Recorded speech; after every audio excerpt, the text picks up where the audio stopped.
Well, it took just 1 hour for Caitlin Clark's return to Carver Hawkeye Arena to be sold out. Tickets went on sale at 9 this morning. They were all gone before general sale to the public even started. Clark and the Indiana Fever are returning to the University of Iowa for a WNBA preseason game against the Brazilian national team. That game is on May 4th. So if you're looking to get a ticket still, StubHub has them, but the cheapest one available right now is at $540. You ever see someone talk the talk, but when it's time to actually move the needle, it's silent? That's what's happening right now in the WNBA, because while Angel Reese is headed into her second season and still struggling to sell $30 tickets, Caitlin Clark is out here packing arenas, crashing websites, and literally forcing teams to move games to bigger venues just to handle the crowd. Same draft class, same league, but two very different realities. And listen, this isn't about drama, it's not personal. This is about impact. This is about who's really driving this league forward as we get closer to the 2025 WNBA season. This is Court Vision 360. If you're here for the real behind the scenes breakdown of the business, the basketball, and the buzz, hit that like button, subscribe, and let's get into it. Let's talk about Caitlin Clark first. Second-year guard for the Indiana Fever, and she's already being treated like a 10-year superstar. This isn't hype. This is real, measurable, undeniable energy. Whenever Indiana's on the schedule, home or away, the seats fill up. Doesn't matter what city, what opponent, what night of the week, if Clark is suiting up, the building's packed. We've seen multiple WNBA teams already move Fever games to larger venues just to keep up with demand. Let me say that again, not just sellouts, venue upgrades. And for the first time in history, WNBA games will be played in the United Center. The Chicago Sky will host the Indiana Fever at the UC. Teams like the Las Vegas Aces and Washington Mystics aren't keeping games in their normal arenas when Indiana comes to town. They're booking bigger spaces because they know what's coming. They know Caitlin Clark brings an entire wave of fans with her. Meanwhile, in Chicago, Angel Reese is heading into year 2 as well, and the energy is just not the same. The Chicago Sky aren't struggling for talent. They've got Reese, they've got promising young players, they've got potential, but what they don't have is fan demand. You can pull up right now and get tickets to a Sky game for under $30. In some cases, even cheaper. And it's not like those are resale markups going down. These are direct box office prices, and the seats are still available.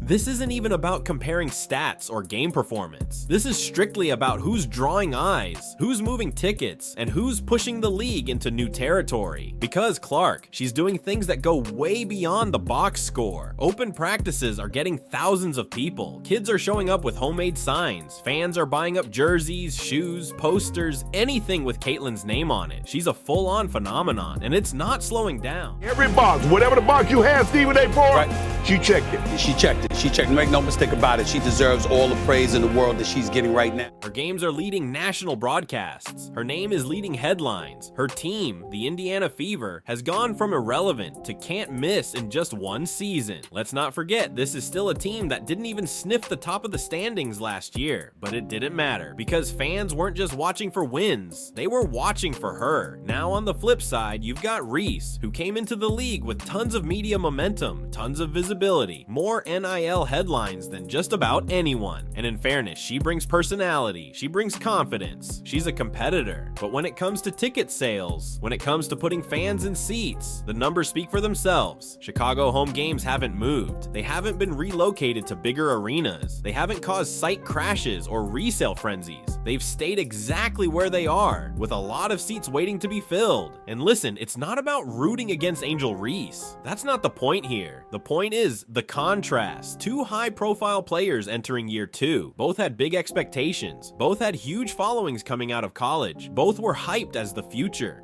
But only one is delivering real-time results that are changing how the league operates. That's Caitlin Clark. When she plays, teams sell more tickets, period. Full transparency, I was looking up courtside seats for one of the Indiana Fever home games.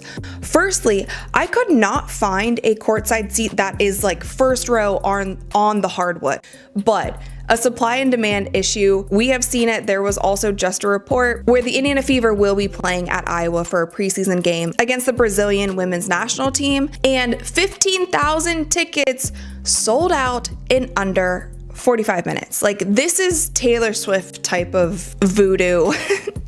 Eras Tour ticket sale things. Like, this is actually insane. Sold out in 45 minutes. Merch moves, concessions move, broadcast ratings go up, social media engagement spikes. She's not just a player, she's a marketing engine, and teams are fully aware of it. That's why you're seeing league execs lean in, why Indiana's media coverage is exploding, why the WNBA's national footprint is growing faster than ever before. It's the Caitlin Clark effect. Now here's where it gets awkward, because there are still some voices in media, and even within the league, trying to force this Reese versus Clark narrative, trying to frame it like they're equals in popularity, like they're neck and neck in influence. But the free market has made it very clear that's just not true. This isn't Instagram followers. This isn't hype reels. This isn't who said what in a post-game interview. This is about who people are actually paying to see. And right now, the difference between Caitlin Clark and Angel Reese is millions of dollars in ticket revenue, merch, media exposure, and brand growth.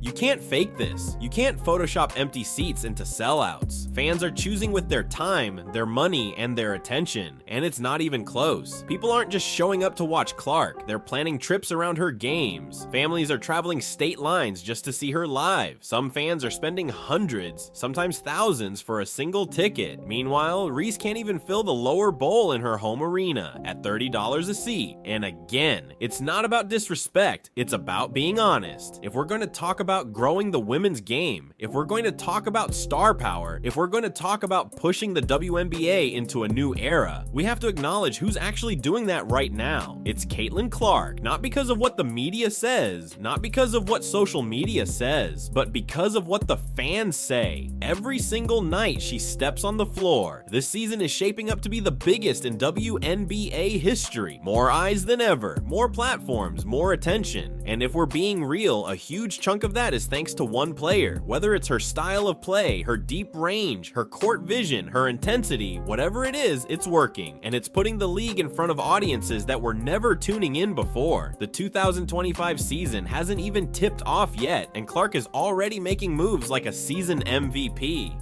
And if you're wondering whether this is a one-year wonder, just look around. The investment is already there, the business is already shifting, and the seats are already sold. Tickets went on sale for the preseason game against the Brazilian national team at Carver Hawkeye Arena. They sold out in 45 minutes, folks. They were gone in 45 minutes. So as we count down to opening night, the question becomes clear. Is the WNBA ready to fully embrace what Caitlin Clark is doing for this league? And what happens to players like Angel Reese who aren't matching that impact, no matter how loud the hype may be? Let us know what you think in the comments. Do you think Angel Reese can bounce back and rise to Clark's level of influence? Or is this Caitlin Clark's league now? If you enjoyed this breakdown and you want more deep dives like this one, more stories that go beyond the box score and show you what's really happening in basketball, then make sure you're subscribed to Court Vision 360. Turn on notifications so you never miss an upload, because we've got more fire content coming all season long. The WNBA is evolving in real time, and it's clear who's leading the way. This is Court Vision 360. We'll see you in the next one.